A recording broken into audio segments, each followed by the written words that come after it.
চলে আসবেন। নবীজিকে নিয়ে আল্লাহ তাআলা হাদিয়া পেশ করেন। কয়টা হাদিয়া? 3টা হাদিয়া নবীজিকে দিয়ে দিয়েছেন।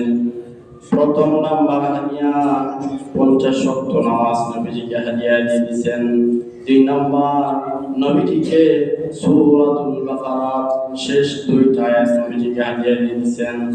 3 নাম্বার হাদিয়া নবীজিকে বলেন, ওগো নবীজি, আপনার উম্মতের মধ্যে যে সমস্ত উম্মত তারা শিরক মুক্ত ইবাদত করবে, আমলে সালেহ করবে, কিন্তু নিজের জীবনের মধ্যে আমাকে কোনো শরীক করবে না, আমি ঘোষণা করে দিলাম, ওগো নবীজি, আপনার এই সকল উম্মতকে আমি ক্ষমা ঘোষণা করে দিলাম।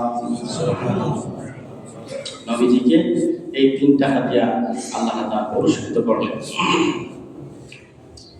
নবীজি হাদিয়া নিয়ে খুশি হয়ে গেলেন। নবীজি হাদিয়া নিয়ে সপ্তম আকাশে চলে আসলেন। ইব্রাহিমের সাথে ইব্রাহিম আলাইহিস সালাতু ওয়াস সালামের সাক্ষাৎ। ইব্রাহিম নবী কোনো কিছু বলেন নাই। যখন ষষ্ঠ আকাশে পৌঁছে গেলেন, হযরতে মূসা কালিমুল্লাহর সাথে নবীজি দেখা হয়ে গেল। ওগো নবীজি, আপনাকে আল্লাহ তাআলা কি পুরস্কার দিয়েছেন? নবীজি খুশি মনে বলেন, ওগো মূসা, আমাকে আল্লাহ তাআলা 3টা পুরস্কার দিয়েছেন। প্রথম নাম্বার পুরস্কার 50 ওয়াক্ত নামাজ, 2 নাম্বার সূরাতুল বাকারা শেষ 2 আয়াত, 3 নাম্বার শিরক মুক্ত যত ইবাদত বন্দেগীকারী মানুষ আছে সকলকে ক্ষমা ঘোষণা দিয়েছেন। মূসা বলেন, ঠিক আছে নবীজি, আমি বনী ইসরাইলের মধ্যে ছিলাম, আমি তো দেখেছি বনী ইসরাইলের মানুষেরা কি অবস্থা। ওগো নবীজি, আপনাকে যে 50 ওয়াক্ত নামাজ দিয়েছে তারা কিন্তু 50 ওয়াক্ত নামাজ পড়তে পারবে না। সুবহানাল্লাহ। মূসা বলেন, আমি যে বনী ইসরাইলের মধ্যে ছিলাম, সুবহানাল্লাহ, এদের যে অবস্থা, আর পরবর্তীতে যত দিন আগাবে ততই কিন্তু আধুনিকতার যুগ চলে আসবে। বাচ্চা থেকে বাচ্চা পর্যন্ত তারা আধুনিকতার মধ্যে চলে আসবে। যত দিন আগাবে ততই ডিজিটাল হতে থাকবে। এই জন্য ভবিষ্যৎ প্রজন্ম যত আসবে তারা এই নামাজ পড়তে পারবে না।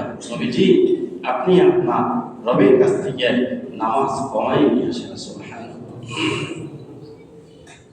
নবীজি মূসা আলাইহিস সালামের কথা শুনে আল্লাহর দরবারে চলে গেলেন।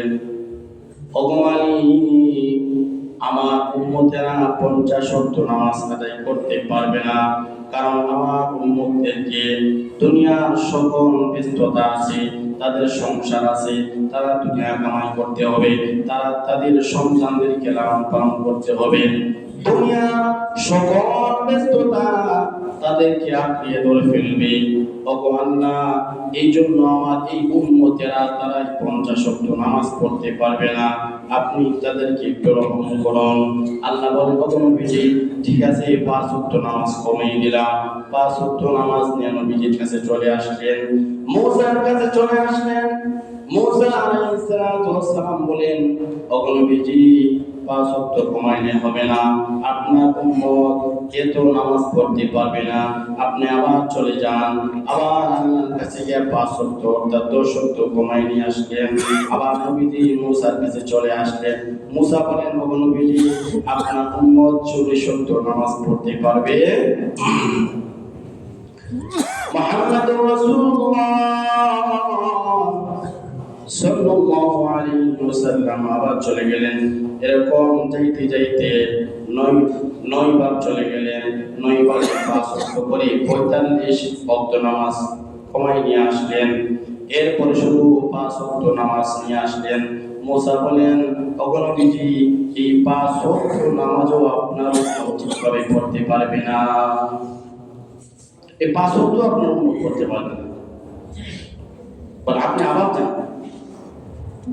নবীজি বলেন, ওগো মূসা, আমি আর যাইতে পারবো না, আমার লজ্জা হয়। এমন কথা বলার পরে নবীজির মনে কষ্ট পেয়ে গেলেন, ওগো মূসা, আমি আর যাইতে পারবো না, আমার লজ্জা হয়। ঠিক আছে, আল্লাহ তাআলা জানছেন নি মনের খবর। আল্লাহ তাআলা বলেন, মা ইউবাদদালুল কওলু লাদাইয়া ওয়া মা আনা বিযাল্লামিন লিল আবিদ। আমার কথার মধ্যে কোনো পরিবর্তন হয় না। আমি যে কথা বলি সেই কথার উপরে থাকি। নবীজি আপনি শুনুন, আপনার উম্মত যদি 5 ওয়াক্ত নামাজ সঠিকভাবে আদায় করে তারা পড়বে 5 ওয়াক্ত, সওয়াব পাবে 50 ওয়াক্ত। সুবহানাল্লাহ। তাহলে আমরা মনে করি আমরা যে পাপ করছি আমরা কি জান্নাতে যাইতে পারবো? আমরা নিজেকে নিজে ছোট মনে করে ফেলি। আল্লাহ বলেন, আরে তুমি ছোট কেন মনে করবা? কারণ আমি তো সকল দিক দিয়ে তোমাদেরকে ডিসকাউন্ট দিয়ে দিছি, তোমাদেরকে ছাড় দিয়ে দিছি। ঈদের সময় আসলে যখন প্রত্যেকটা কোম্পানি আমাদেরকে ছাড় দেয়, ফ্রিজে এত এত জিনিসের ছাড়, তা না বলে তোমাদের প্রত্যেকটা জিনিসের ক্ষেত্রে, ইবাদতের ক্ষেত্রে আমি ডিসকাউন্ট দিই, আমি তোমাদেরকে ডবল করে দিই। আর গুনার ক্ষেত্রে তুমি যখন গুনাহ করার নিয়ত করো তখন গুনাহ লিখি না, যখন গুনাহ করো তখন একটা গুনাহ লিখি। আর ইবাদতের ক্ষেত্রে তুমি কি করো? ফেরেশতাদেরকে আমি বলে দিছি, আমার বান্দা যখন একটা ইবাদত করার ইচ্ছা করবে, ইরাদা করবে, আমি আল্লাহ বলে দিলাম তোমরা এই নিয়তের কারণে যখন তখন তাকে একটা নেকি লিখে দেবে। সুবহানাল্লাহ। আর টেনশন আছে অত? কারণ আমাদের তো ইবাদত। একটা কথা খেয়াল রাখবো, যত ভালো কাজ আছে সবসময় ভালো কাজ করার চেষ্টা করব। কমসে কম আমার নিয়ত করব, আমার কি করব? নিয়তটা করব। কাজ করতে পারি আর না পারি, কিন্তু নিয়তটা করব। নিয়তের বদলতে আল্লাহ তাআলা আমাকে নেকি লিখে দিবেন। যদি আমি আবার এই নেকটা করে ফেলি তখন এই করার দ্বারাতে আমাকে আল্লাহ তাআলা 10 নেকি দিয়ে দিবেন। সুবহানাল্লাহ। তাহলে নামাজ পড়বো কয়েকত? 5 ওয়াক্ত। সওয়াব দিবেন কয়েকত? 50 ওয়াক্ত। তাহলে আমরা আর কোনো মনে কষ্ট দরকার আছে? শুধু আল্লাহ তাআলার আশায় আমরা থাকবো যে আল্লাহ গুনাহ তো করি কিন্তু শয়তানের দোকাই করে গুনাহ করি, তারপরেও আল্লাহ তোমার কাছ থেকে নৈরাশ হই না, তুমি ছাড়া কেউ নাই। আবার কিছু কিছু মানুষ আছে ইবাদত তো করেই না, কিছু আরোয়া টাইপের আছে, আরোটা ঠাট্টা মস্কারি করে আল্লাহকে নিয়ে, নবীকে নিয়ে, এবং আপনি ভালো কথা বলবেন সেই ভালো কথাটাকে সে ভিন্নভাবে নেবে। তো এমন হওয়া যাবে না, সবসময় নত হওয়া। আমি অপরাধী হয়ে থাকতে হবে, আমি গুনাহগারী হয়ে থাকতে হবে যে আল্লাহ আমি তো গুনাহগার, আমি তো অপরাধ করে ফেলেছি, তারপর আল্লাহ তোমার কাছে ক্ষমা চাই। আল্লাহ তাআলা বলেন আমার কাছে ওই সব ব্যক্তি হচ্ছে পছন্দনীয় যারা গুনাহ করে তারপর আমার কাছে কি হয়? নত হয়। আর ওইরকম কিছু বান্দা আছে গুনাহ করে তারপর আমার কাছে তো নত হয়ই না, বরঞ্চ ভালো মানুষ তাকে কোনো কিছু বললে সে আর একটা মস্কারি করে, ওই হচ্ছে সে অপদার্থ ব্যক্তি।